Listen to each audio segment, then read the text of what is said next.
comment vont nos fans de la WWE? Cette semaine aura été intense dans le show rouge et le show bleu. Notamment avec le retour de l'Undisputed Champion qui nous annonce qu'il sera là pour WrestlePalooza. Ou encore le possible départ du Phenomenal One AJ Styles. Avec un contrat qui prend fin en février 2026 et une promotion un peu ambiguë. On parlera aussi de l'attitude de Jey Uso, sans oublier la victoire pour le titre du Mega Champion AAA remporté par Dominic Mysterio. Allez, jingle.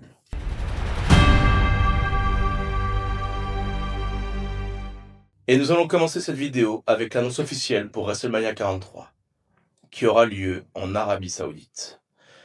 Triple H voulait nous surprendre, et c'est chose faite. Pour la première fois, la WWE sort son Super Bowl en dehors des États-Unis. Il déclare également que ce WrestleMania sera spectaculaire comme on n'en a jamais vu. Il faudra donc attendre 2027 pour pouvoir en juger. Et vous, qu'est-ce que vous en pensez ? C'est vraiment quelque chose de vraiment très intéressant. On a remarqué, ce n'est pas seulement par rapport au catch que cela se passe, mais c'est aussi par rapport au sport en général. On a bien vu la Coupe du Monde au Qatar, qui est en 2022, qui s'est passée au Qatar. Les prochaines qui vont se dérouler en Arabie Saoudite. Eh ben, c'est au fil du temps et c'est comme ça que ça va se passer en fait. Plus des personnes et des pays voudront promouvoir leur pays et voudront acquérir des événements mondiaux que tout le monde veut et regarde. Et ça, c'est ça qui est vraiment intéressant. C'est vrai, c'est très intéressant. Vivement 2027 qu'on puisse pouvoir juger justement par rapport à ça. On va continuer comme on le sait tous. Le 20 septembre, en Indiana, il y aura WrestlePalooza. Les cartes sont plus ou moins faites. Ouais, peut-être que ça changera, peut-être qu'il y aura peut-être des matchs en plus. J'ai des doutes, je pense qu'on est sur une bonne... on est sur 5 bons matchs, je pense que il n'y aura pas forcément de changement, mais on aura des matchs comme Signa Brock Lesnar, Yosuke Ivaker, Rollins et Lynch, ainsi que Lee et Punk. On aura les frères Uso face à Breaker et Reeds, et on aura Cody Rhodes face à Drew McIntyre. Ouais, le dernier match, on pense que c'est le dernier match de cette carte. Une affiche et des matchs assez chargés. Je considère que c'est assez équilibré pour un premier pay-per-view sur ESPN.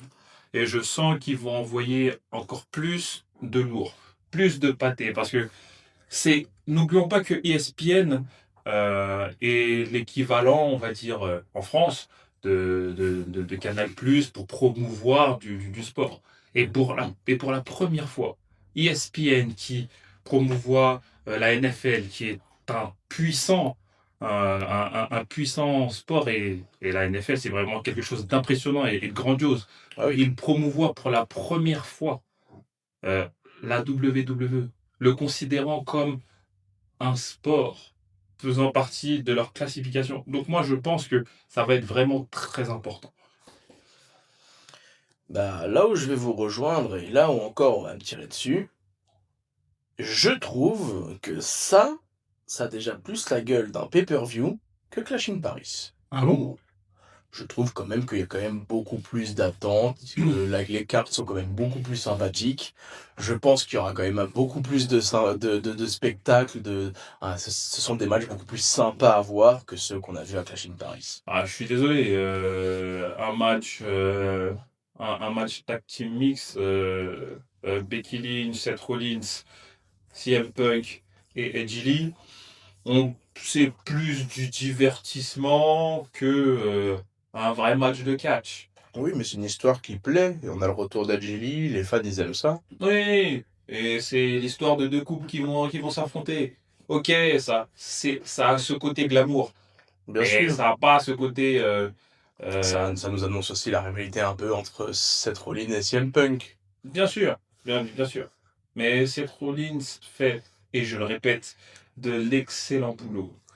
Avec sa femme, qui est considérée comme le couple le plus puissant de la WWE, et CM Punk, on va dire, l'underdog, mais pas forcément, mais qui revient après tant d'années à la WWE et qui arrive en voulant le Graal, la World Heavyweight Champion, et Seth Rollins qui lui assure que tant qu'il sera là et tant qu'il sera présent, il lui fera vivre un vrai cauchemar. Et pour le moment, Seth Rollins tient ses promesses.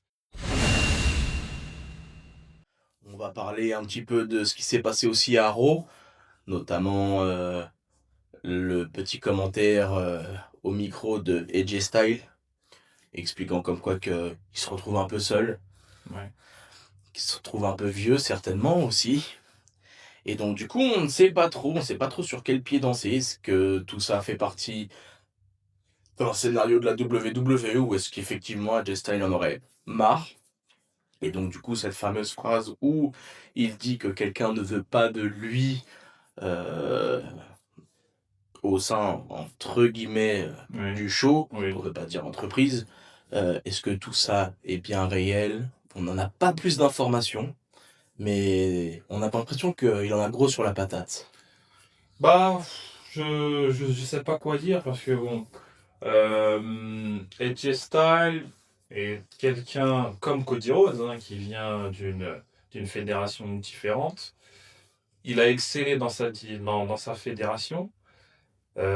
Et ensuite, ben, comme d'hab, hein, la WWE a récupéré le meilleur de la fédération différente. Il arrive, on est bien d'accord que pendant on va dire, ces 7-8 dernières années, il a quand même envoyé du pâté, désolé de répéter ça, envers Cena.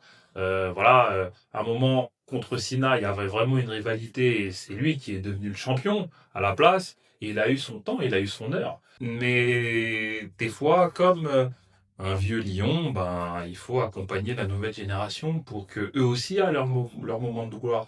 Il y a le même sujet avec Randy Orton. Il y a des personnes qui expliquent qu'on utilise mal Randy Orton. Des fois, faut aider la nouvelle génération. Parce que quand eux vont partir et qu'ils n'ont pas préparé la nouvelle génération, comment on va faire en fait? Oui, ça va laisser un trou. Le niveau va être trop bas. On va parler aussi également d'un petit sujet que j'ai trouvé intéressant, c'est ce fameux côté un peu obscur de Jey Uso, où on voit que actuellement il est un petit peu en contradiction avec son frère.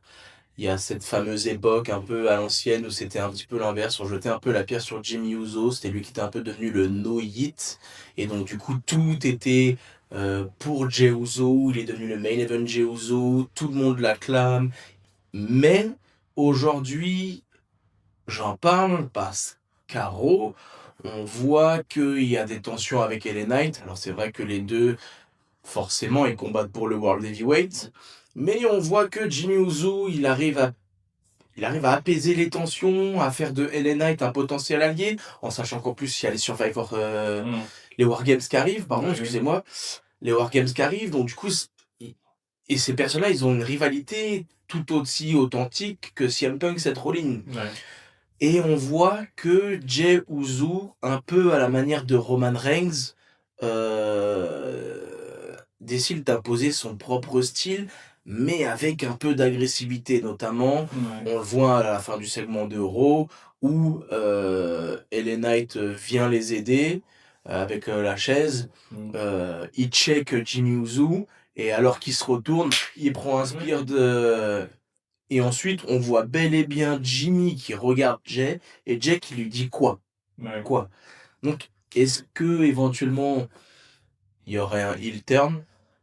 Est-ce que c'est juste pour dire, bah voilà quoi, genre je suis Jey Uso, il est LA Knight, c'est les Usos ensemble et pas d'autres personnes, Ouais. et à la rigueur, Roman Reigns parce que ça fait partie de la Bloodline. Ouais. Qu'est-ce que vous en pensez, vous, Cole? En fait, Jey Uso n'est pas Roman Reigns. Donc même s'il passe dans ce côté-là, il n'aura pas le même charisme en fait. Comprenez une chose, c'est que Steven Stratton a sorti une phrase, euh, et sa phrase en fait c'était c'est plus facile d'être un heel que d'être un face. c'est 100 fois plus difficile d'être un face qu'être un heel. Et c'est vrai. Mais Jey Uso, nous, personne ne t'a demandé lors de la storyline de Roman Reigns, faire le mec qui veut se retourner contre sa famille, en mode ouais, c'est pas bien ceci, cela, de faire le hit, parce qu'on va pas se mentir, à un moment donné, il a aussi ce côté qui voulait avoir quelque chose pour lui tout seul. Il y a un côté égoïste. Euh, Jey Uso a toujours été tag team avec son frère, c'était les tag team originels. Et à un moment, il a décidé de vouloir sa propre chance, son propre vouloir. Il y a des équipes tag team qui sont très bien comme ils sont et qui peuvent briller dans, d'année en année, même jusqu'au Hall of Fame. On n'a pas besoin de faire sa carrière solo, mais lui, il l'a décidé. Soit, il n'y a pas de problème. Donc maintenant, tu choisis ta carrière solo. Tu vises la World Heavyweight Champion, donc apparemment tu as travaillé énormément pour ça et tu as réussi à avoir une ADN, à avoir ton momentum, tu as réussi à te créer quelque chose autour. Mais ça, c'est un truc gentil en fait. C'est comme les New Day. Les New Day, à la base, les gars, ils étaient méchants. Quand ils ont créé le New Day, ils étaient méchants. Ça n'est jamais passé. Ça, et quand ils ont basculé dans le comique avec le New Day quand ils étaient trois, et ben c'est là que voilà, ils ont été acclamés, même ils ont fait l'ouverture d'un WrestleMania, c'était eux les présentateurs du WrestleMania. Des fois, tu ne peux pas passer du coq à l'âne, c'est pas possible en fait. Si j'écoute un peu la situation, Jey Uso, pour moi authentique qu'il est un catcheur qui mériterait éventuellement l'intercontinental, mais sa place serait plus au niveau tag team avec son frère. Bah ouais, ou même au minimum, tu veux faire le gentil, tu veux faire le face, et bah reste en face. Tu vois, là, essayer de passer en heel, en mec ambigu, juste parce que Roman Reigns, il t'a dit en backstage, c'était filmé, hein, il l'a dit en backstage, bah commence à penser à toi, arrête d'aller sauver les autres, etc., etc. Et bah d'un seul coup, il va faire le mec ambigu. Ça va pas passer. S'il fait le mec ambigu qui veut à tout prix avoir la ceinture, etc., etc., par rapport au public, je pense que ça ne va pas passer.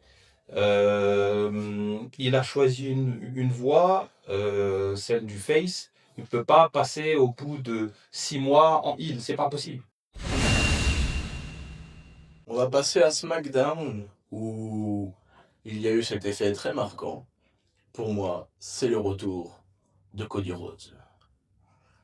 Il intervient lors du match face à Randy Orton et Drew McIntyre. Alors quand je dis il intervient à la fin du match. Une fois que le match est terminé, Drew McIntyre s'en prend à Randy Orton. Bien évidemment, la musique retentit et c'est l'apparition de Cody Rhodes qui, j'ai l'impression, a l'air d'avoir terminé son film Street Fighter. Hein. Et donc du coup, comme il le confirme sur le ring, il est de retour. Ouais. Maintenant, est-ce que Drew McIntyre est le challenger idéal? Est-ce que ça aurait pas été mieux quelqu'un d'autre? Alors qui? Je ne sais pas. Ah. Mais il est en rivalité avec Randy Orton. Bon après c'est vrai qu'on sait que Drew McIntyre, Randy Orton, Drew McIntyre, Cody Rhodes, ça se tournait autour depuis un petit moment. Mais Cody Rhodes est de retour et il donne directement un match à WrestlePalooza pour le titre à Drew McIntyre. Alors, pourquoi? Est-ce que... Bah en fait, le truc c'est que précédemment, Drew McIntyre, si je m'en souviens bien, avait attaqué Cody Rhodes. Tout à fait. Et quand il l'avait attaqué, il avait fait quelque chose de... Bon, c'est pas marrant, hein. Mais en fait, il a essayé de lui fracasser le crâne sur la table des commentateurs, en fait. Et il lui a fait un clé mort à ce niveau-là. Et en fait, sa tête a traversé. Elle a traversé la table des commentateurs. Il y avait un gros trou. C'était drôle. C'était drôle, j'ai bien ri. Drew McIntyre, ce que j'aime bien de son côté, c'est que même, bon, franchement, il mérite d'avoir un titre, mais malheureusement, il n'y a pas de place. La bande passante, elle est trop, il y a pas de place. Donc c'est pour ça même, je parle de, j'ai parlé d'Edgy Style ou de Randy Orton, parce que il n'y a pas de place. Et donc, Drew McIntyre, il est bon pour intervenir avec son aura et son charisme, et voilà, proposer de la castagne. Donc, ce match, même si il n'a pas lieu d'être, il est intéressant. Parce qu'en fait, pour le retour de Cody Rhodes, ça permet voilà, à faire valoir pour faire revenir Cody Rhodes, pour le faire. Je pense, hein. Parce que bon, je ne vois pas, je ne suis pas dans le secret des dieux de la WWE. Mais je pense que voilà, à WrestlePalooza, Cody Rhodes, il va gagner. Et Drew McIntyre fait le taf, hein, en tant que challenger assez solide, assez robuste, assez costaud. Eh ben, ils pourront faire un match 4 étoiles. On va dire, allez, 5, bon, 4 pour WrestlePalooza. Sachant que ce ne sont pas eux en main event, c'est John Cena et Brock Lesnar. Vous avez remarqué que j'ai pas donné une date. C'est vrai. Après, pour ma part, ce SmackDown, j'en ai pas plus pensé. Il était assez simple, je trouve. C'est vrai que du coup, l'apparition de Cody Rhodes, ça a redonné un peu de peps. Si je dis pas de bêtises, il y a eu le match Tiffany Stratton face à Jade Cargill. Ouais. C'était un match plutôt sympathique, avec l'intervention de Nia Jax. Après, ce match était sympathique parce que forcément, ça met un peu en avant aussi Jade Cargill qui veut donc récupérer ce titre. Sami Zayn l'a défendu contre Rey Fenix. Open challenge match. Tout à fait.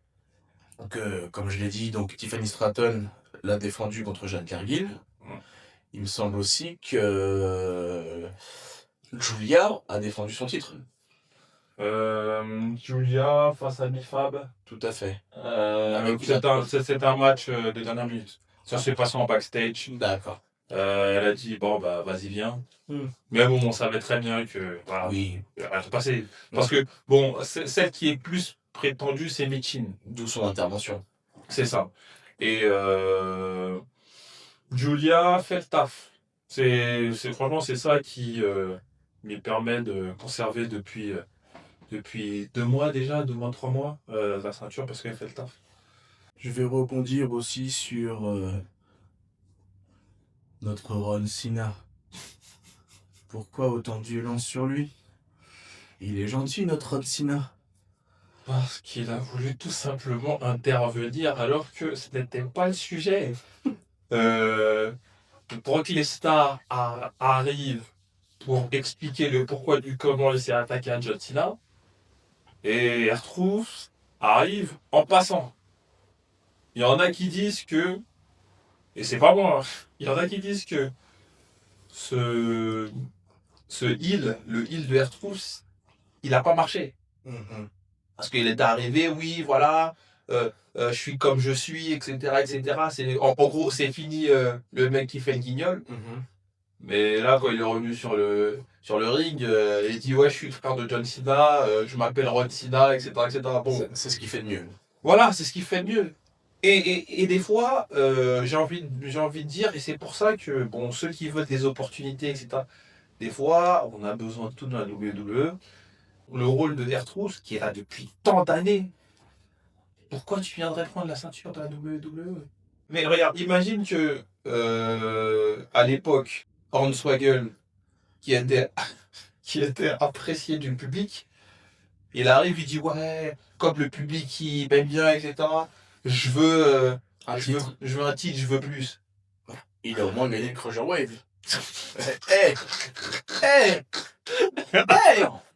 C'est pas mal, hein. Eh, Ah, tu restes à ta place, tu vois. Ah, moi, je comprends pas. Tu vois, N'oublions pas que c'est un business. oui, bien sûr. On ne peut pas tous penser à sa gueule, c'est pas possible. Le Collide, franchement, rien à dire. Il m'a régalé. L'ouverture avec la team où il y avait la Parka, incroyable. Ouais. Franchement, les matchs, c'était sympa, c'était fluide. Comme savent le faire les Mexicains. Ouais. C'est fluide, c'est rapide. Ça me fait un peu penser au 205 Live où Mhm. tout était très rapide, les prises s'enchaînaient rapidement et il y avait ce sens du timing et du spectacle et moi j'aime beaucoup ça. Ouais. J'aime cette rapidité d'exécution et du coup on a vraiment l'impression que les choses sont faites réellement et qu'elles font mal. Mhm. Mais ce Collide était sympathique à regarder, il était vraiment impressionnant, sachant que on voit aussi que la WWE commence vraiment à se mélanger C'est ça. avec la AAA. Et après, pour en revenir à ce super match d'El Vikingo et de Dominic Mysterio, ce match, il était super aussi. Ouais. Bien évidemment, ça fait partie du spectacle. Dominic Mysterio l'emporte en tant que nouveau méga champion triple A. Bon, il a été un peu aidé, peut-être même beaucoup aidé, mais au vu de comment il est acclamé au Mexique, au vu des performances, comme on en discutait, la manière dont il level up, en vrai, c'est mérité. Mm. C'est mérité. Et d'ailleurs, il me semble que c'est un des seuls qui nous fait intercontinental champion. Et en plus, champion du Mexique. Méga triple A. Voilà. Même son père, Mysterio, ne l'a pas fait. Il l'a jamais gagné. Donc c'est le premier Mysterio à remporter cette ceinture. Maintenant il se fait appeler The King of Luchadores. Et je pense que pour la triple A, c'est une bonne chose. En attendant, on espère que cette vidéo vous a plu. N'hésitez pas à commenter, à liker. Merci pour tous les gens qui se sont abonnés, les gens qui nous suivent, les gens qui nous regardent. Merci à vous. Et je vous dis à très bientôt après WrestlePalooza. Ciao, ciao. Salut!